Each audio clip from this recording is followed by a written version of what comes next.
Kalau kita mau fair pilkada ini, harusnya pada setiap tingkatan semua pelanggaran itu dilaporkan, ketika ada kecurangan dilaporkan, sehingga inilah yang jadi beban pembuktian yang menjadi. Assalamualaikum warahmatullahi wabarakatuh. Hari Selasa lalu MK sudah memberikan putusan dismisal, terutama persoalan legal standing para pemohon, termasuk memenuhi tidak unsur pasal 158.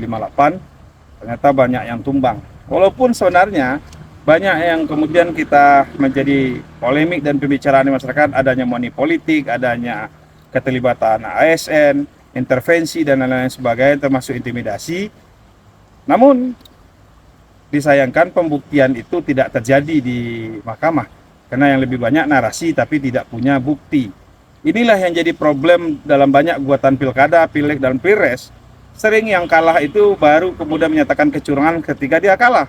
Harusnya tim hukum itu sudah disiapkan dari awal kontestasi itu dimuncul. Sehingga kalau kita lihat dalam pertimbangan mahkamah, lebih banyak kemudian mahkamah menyatakan karena tidak ada keberatan atau laporan terhadap kecurangan itu selama proses kontestasi itu ada.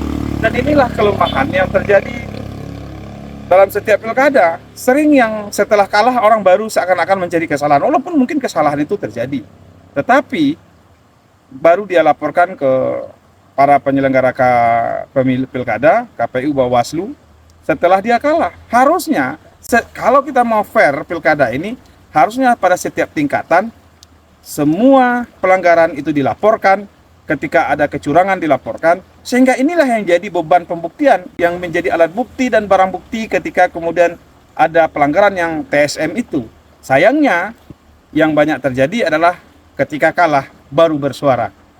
Itu ke depan bagi yang mau maju, Anda harus siapkan tim hukumnya, Anda harus mau mendengarkan kata-kata tim hukum dan menyiapkan alat bukti dan barang bukti pelanggaran. Untuk itu saudara-saudara sekalian, belajarlah dari kesalahan-kesalahan yang sudah terjadi.